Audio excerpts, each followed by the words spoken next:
दोस्तों नमस्कार। हमारे चैनल पर आइए, इसको सब्सक्राइब कीजिए, लाइक कीजिए और अपने कमेंट दीजिए और हमें मोटिवेट कीजिए। मैं हर बार अपने वीडियो के अंतिम में बताता हूँ, लेकिन आज पहली बार पहले ही बता रहा हूँ कि आप वीडियो प्लीज़ पूरा देखिए और अपनी राय दीजिए, अपने कमेंट दीजिए। मैं कोशिश करूँगा कि जितना अधिक अच्छा विषय और जितना अच्छे तरीके से उसको एक्सप्लेन कर सकूं सरल भाषा में, ताकि आप उसको बड़े आसानी से समझ ले, अपने दिमाग में बैठा ले और आपको उस विषय को समझने में और आसानी हो।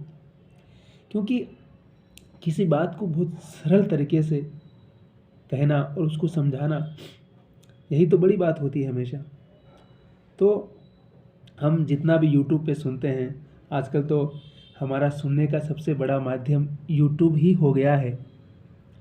तो जब हम यूट्यूब पे सुनते हैं तो हम एक ही विषय पर अलग अलग लोगों को सुन लेते हैं, उनको किस तरह से अपनी बात प्रेजेंट कर रहे हैं, रख रहे हैं, और हमें अलग अलग तरह के एक्सपीरियंस वहाँ से गेन होते हैं। उन सारे अनुभवों को लेकर के हम अपने आप को इम्प्रूव करते हैं कि यार बेटर तरीके से मैं अपनी बात को कैसे रख सकता हूँ, मैं किसी कविता को कैसे समझाऊँ, किसी कहानी को कैसे समझाऊँ, गा करके, कविता कहानी के उदाहरण दे करके, या किसी और तरीके से, क्या है, कोई कहानी सुना करके। आखिर इस बात को प्रेजेंट करने का तरीका क्या है कि बालिका मेरी मनोरम मित्र थी, बालिका मेरी मनोरम मित्र थी। तो हम छायावाद की कविता के कवियों पर बातचीत कर रहे थे। इस सिलसिले में हम आज सुमित्रा नंदन पंत पर बात करेंगे। प्रकृति के उस कोसानी में जन्मे पंत प्रकृति के रोमांटिक कवि माने जाते रहे और उन्होंने बड़ा ही सौंदर्य, प्रकृति की बड़ी सुंदरता का बड़ा ही बखान किया है, बड़े अच्छे तरीके से वर्णन किया है। और जितनी कोमलता, जितनी मासूमियत, जितनी सहजता उनकी कविताओं में और उनके जीवन में झलकती है, वो अद्वितीय है। वो पूरा प्रकृति के उस आंचल में जैसे समा जाते हैं, जैसे डूब से जाता है कवि, और पाठक को भी वहाँ तक डुबा ले जाता है। लेकिन पंत को कम पढ़ा गया, कम समझा गया। हिंदी आलोचना में शायद उन पर कम बातचीत हुई,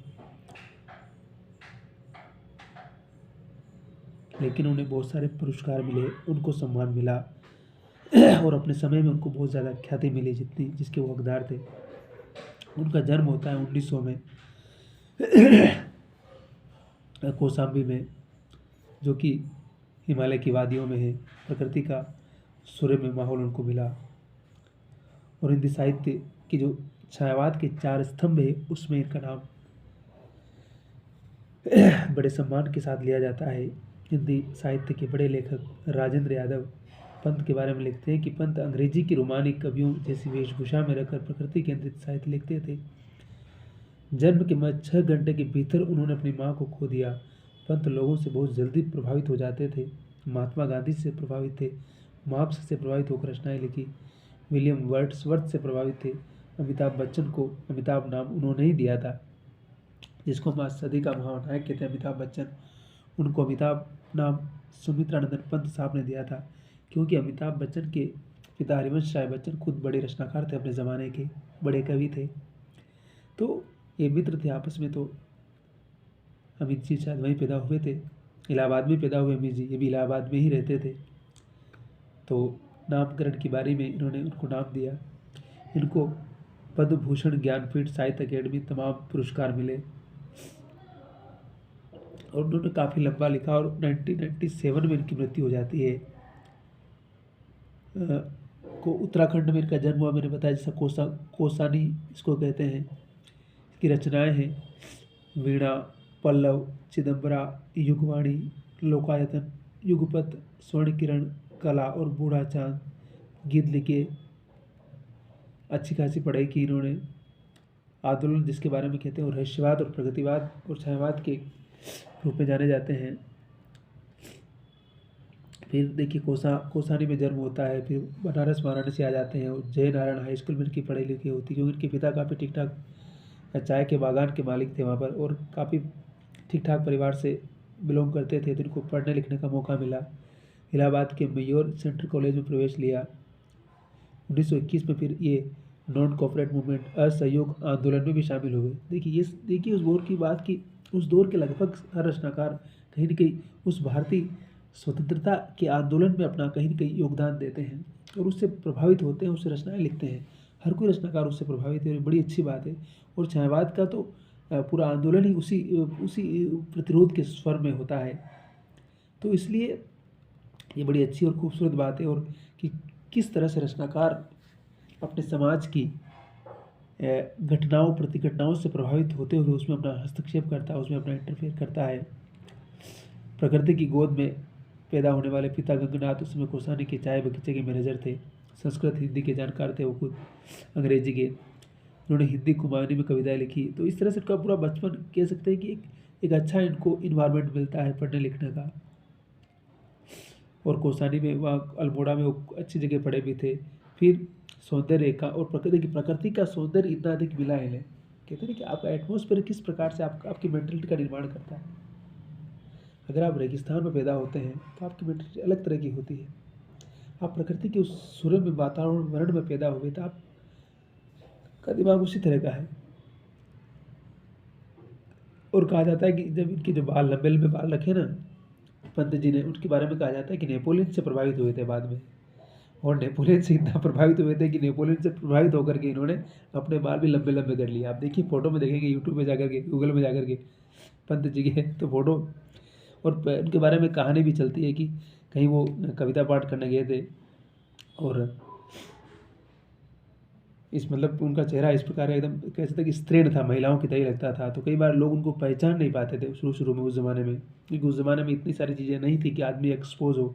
तो एक बार कई कविता पाठ करने गए पंत जी, तो फिर किसी ने पूछा कि ये कौन महिला है, तो बाद में बताया गया कि नहीं ये महिला नहीं है, तो ये पंत जी है, पुरुष है भाई। तो इस प्रकार की चीज़ें थी उनके साथ। तो इन्होंने काफ़ी कुछ लिखा, कौसानी। फिर वहाँ बाबा कैसे कविता लिखने लगे, कविता गोविंद वल्लभ पंत, श्याम नारायण दत्त पंत, इलाचंद जोशी, हेमचंद जोशी हो गए। और वापस इलाहाबाद में आने के बाद उन्हें बहुत सारा माहौल मिला इनको। फिर धीरे धीरे ख्याति मिलने लगी और एक अलग ही दुनिया में चले गए। कि नभ की उस नीली चुप्पी पर घंटा एक टंगा सुंदर, जो घड़ी घड़ी बन के भीतर कुछ कहता रहता बज बज कर।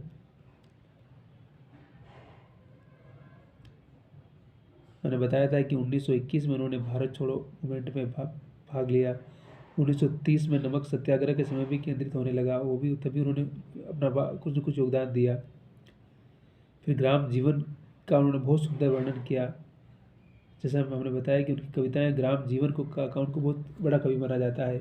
फिर बाद में वो रविन्द्रनाथ टैगोर, महात्मा गांधी, अरबिंदो जो एक बड़े दार्शनिक थे, उन सब से पंत जी प्रभावित हुए, मार्क्सवाद की तरफ भी गए, प्रकृति की दुनिया में भी चले, सब कुछ किया उन्होंने। फिर 1950 में रेडियो विभाग से भी नौकरी मिल जाती है। फिर 7 वर्ष उन्होंने हिंदी चीफ प्रोड्यूसर के पद पर कार्य किया। उसके बाद बाल साहित्य कार्यक्रम में भी काम करने लगे। तो अच्छा खासा उस ज़माने में तमाम संघर्षों के बावजूद भी उन्होंने जो भी किया सब कुछ किया। पंत का पल्लव जो छायावाद का मैनिफेस्टो माना जाता है, उसको उन्होंने लिखा है कि छायावाद की आगे रचना प्रक्रिया क्या है। मैंने पहले ही बताया था कि छायावाद की कविता को आलोचक समझ नहीं पाए थे। तो इस प्रकार के तमाम कॉन्ट्राडिक्शन इस कविता के साथ जब हुए, तो छायावादी कवियों ने खुद अपनी कविता या अपने साहित्य को समझाने के लिए, परिभाषित करने के लिए आलोचना लिखी, आर्टिकल लिखे, आलेख लिखे, ताकि उनकी कविता में वो क्या कहना चाहते हैं इसको समझाने में, या अगर वो गलत डिफाइन हो रही है तो उसको समझा जाए। फिर उनका महाकाव्य है लोकायतन। उसके बाद देखिए वो क्या कहते हैं, दूसरा सत्य काम है, कविता की कुछ पंक्तियाँ हैं कि मुझे छोड़ अनगढ़ जग में तुम आई अगोचर, भाव देह धर लोटी माँ की ममता से भर, वीणा लेकर में शोभित प्रेरणा हसवर, साध चेतना तांत्रिक रसों में इस जागृत कर, खोल हृदय में भावी के सौंदर्य दिगंतर, खोल हृदय में भावी के सौंदर्य दिगंतर। अब मैं थोड़ा उनकी रचनाओं के बारे में बता देता हूँ कि वीणा उनकी 1919 में छपी थी, ग्रंथि 1920 में, पल्लव 1926 में, गुंजन 1932 में, युगांत 1937 में, युगवाणी 1938 में, ग्राम्या 1940 में, स्वर्ण किरण 1947 में जब हिंदुस्तान आज़ाद होता है, स्वर्ण धुली 47 में, उत्तरा 1949 में, युगपत 1949 में, चिदम्बरा 1958 में, कला और बूढ़ा चांद 1959 में बहुत ही अच्छा संग्रह है। लोकायतन 1964 में आता है। गीत हंस 1969 में आता है। 5 कहानियाँ भी आती है इनकी। एक उपन्यास भी आया था इनका 1960 में, हार। और आत्मकथात्मक संस्मरण 60 वर्ष एक रेखांकन 1963 में आया था, जब ये 60 वर्ष के हो रहे थे उसमें। तो इस हार नाम का उपन्यास की अपनी यात्रा थी, उसमें लिखा उन्होंने बहुत सारी चीज़ें, लेकिन इनकी मैंने कहा ना ख्याति जो इनको मिली वो कविता कवि के रूप में मिली थी। तो एक कवि के रूप में इनको क्या क्या ख्याति मिलना एक बड़ी बात है। वो प्रकृति के प्रेमी थे, उन्हें पहले ही बताया। तो प्रकृति को लेकर बड़ी सुंदर सुंदर उनकी कविताओं में बड़े बड़े अच्छे अच्छे बिंब आते हैं, और प्रकृति के उस सौंदर्य को बड़े अच्छे से व्यक्त करते हैं, अभिव्यक्त करते हैं। इस लिहाज से पंत का एक अलग ही महत्व है, क्योंकि पंत ने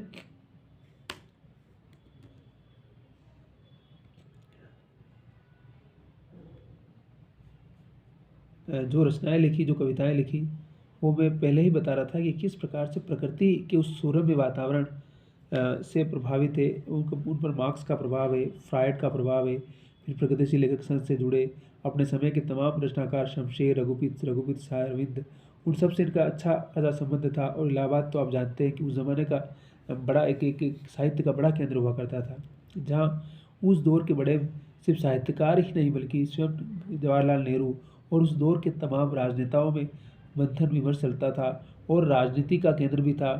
तो इस लिहाज से उसका एक महत्व था। वो शहर अपने आप में कह सकते हैं कि राष्ट्रीय आंदोलन की एक जन्मभूमि होने के लिहाज से भी उसका एक बड़ा वो प्रभाव पैदा करता है।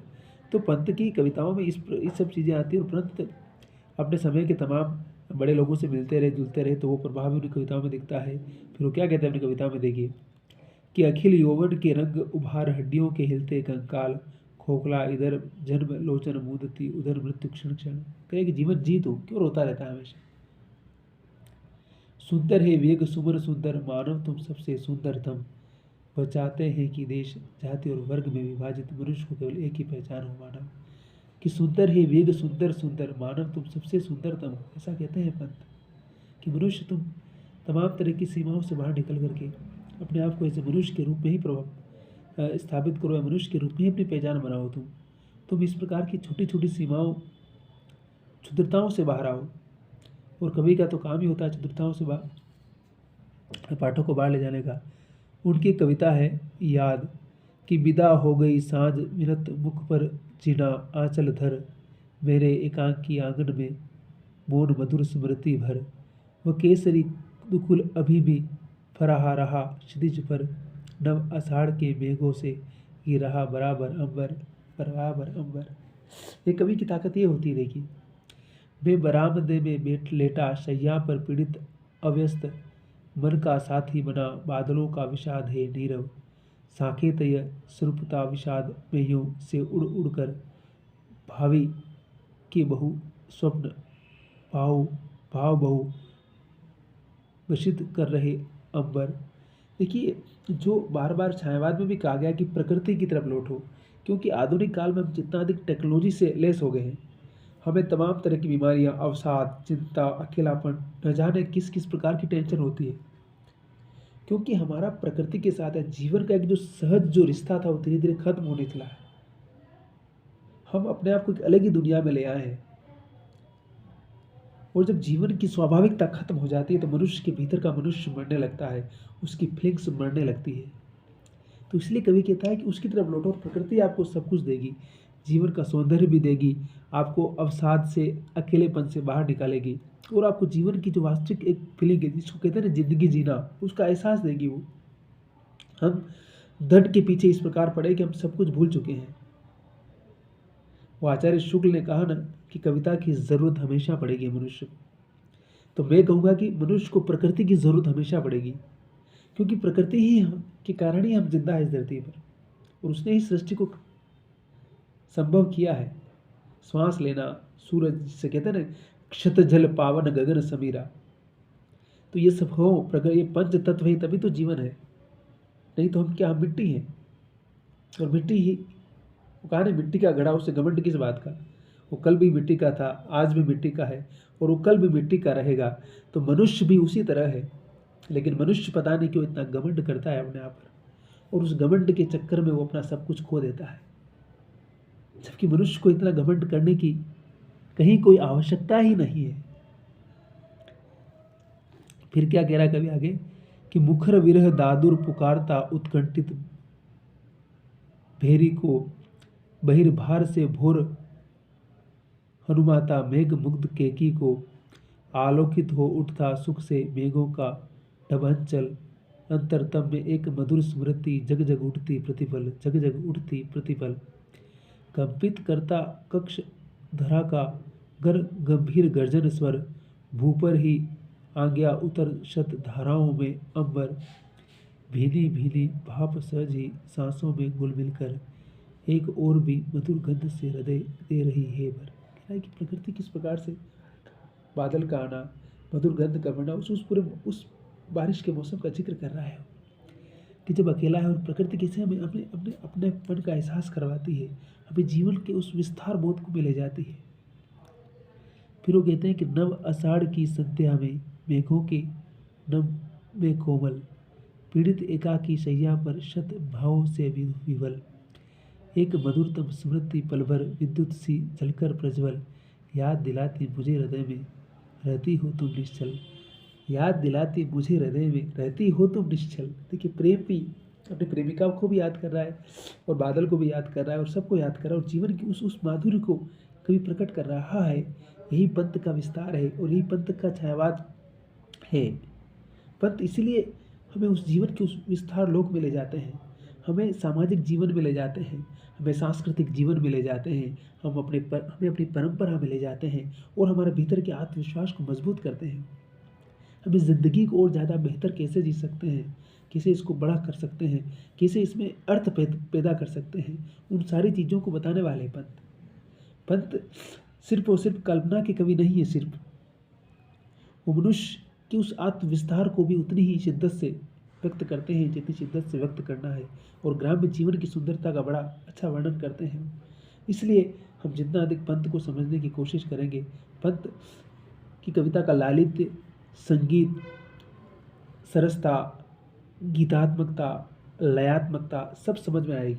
और कोमल, जिसे कहते हैं ना कोमलता क्या होती है, अगर हम पंथ की रचनाओं से गुजरेंगे तो हमें समझ में आएगा कि मनुष्य के भीतर जो हृदय होता है जिसमें कितनी कोमलता होती है। उस फीलिंग, उस अनुभूति को सर्वाधिक अगर किसने अभिव्यक्त किया है छायावाद में, तो वो सुमित्रानंदन पंत ही करते हैं। इसलिए आप पंत की रचनाओं से गुजरेंगे तो पता चलेगा कि पंत क्या क्या करते हैं और कैसे कैसे उसको अभिव्यक्त करते हैं। ये पंत की रचनात्मकता का विस्तार है, उनके होने का विस्तार है, और कहीं न कहीं रचनाकार अपने समय और समाज से हमेशा रिलेट करता है, हमेशा उसके साथ जुड़ता हुआ चलता है, तभी जाकर के उसकी रचनात्मकता हमारे साथ जुड़ती है, हमें कुछ समझाती है, हमें कुछ दे जाती है। नहीं तो देश और काल से कटा हुआ रचनाकार हमें कुछ नहीं समझा सकता। जो हमारे युग के, हमारे समय के दर्द को, हमारी पीड़ा को अगर अभिव्यक्त नहीं कर रही उसी कविता, तो हम उसी कविता क्यों पढ़ेंगे? हमें उसी कविता पढ़ने की क्या ज़रूरत है? आपने सुना होगा, पंत की बहुत कविताएं फेमस है, उनकी सबसे फेमस कविता है कि प्रथम रश्मि का आना रंगीणी तूने कैसे पहचाना। चिड़िया से बोल रहा है कि जो सुबह सुबह की जो किरणें आ रही हो, तुम कैसे जानती हो?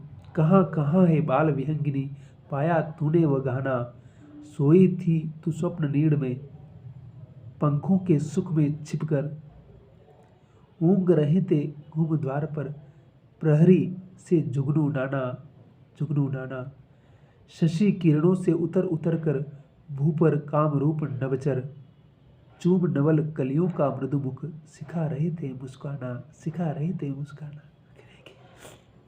जो सूरज की किरणें थी वो धरती पर आकर के धरती को चूम करके, फूलों को चूम करके उनको मुस्काना सिखा रही थी।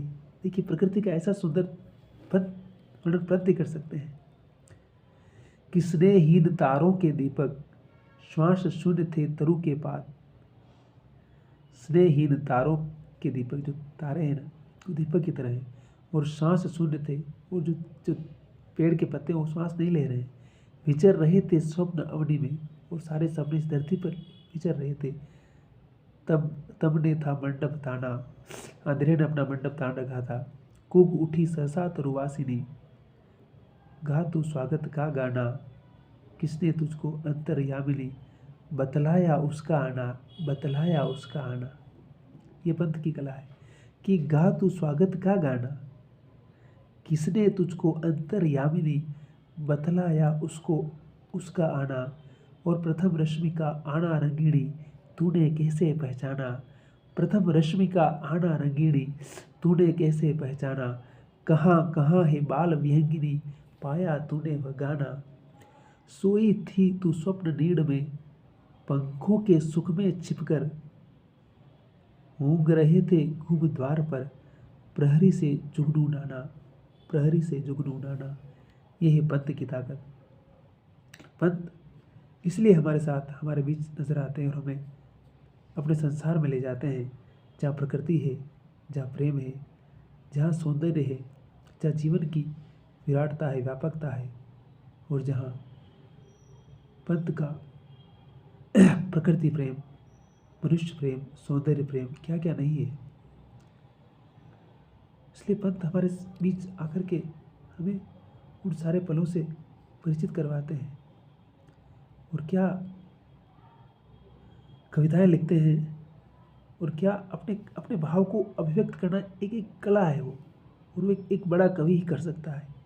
और पंत इस लिहाज से किसी भी मामले में कमज़ोर छोटे कवि नहीं है।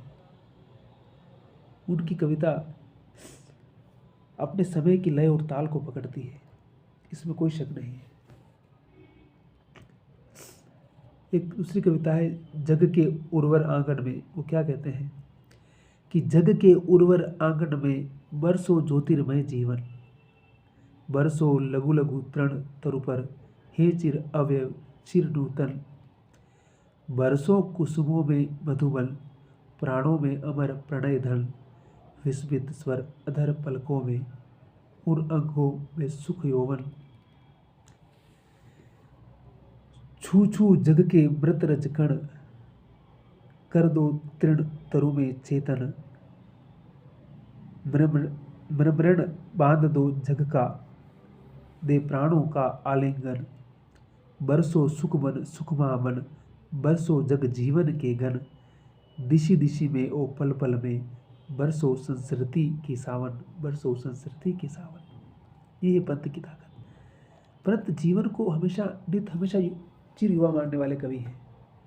इसलिए क्या कह रहे हैं वो कि जग के उर्वर आंगन में बरसों ज्योतिर्मय जीवन, किस इस आंगन में है ज्योतिर्मय है प्रकाशमान जीवन, तो बरस, ये जीवन ही सत्य है, इसी का वास्तविक अनुभव ले तू।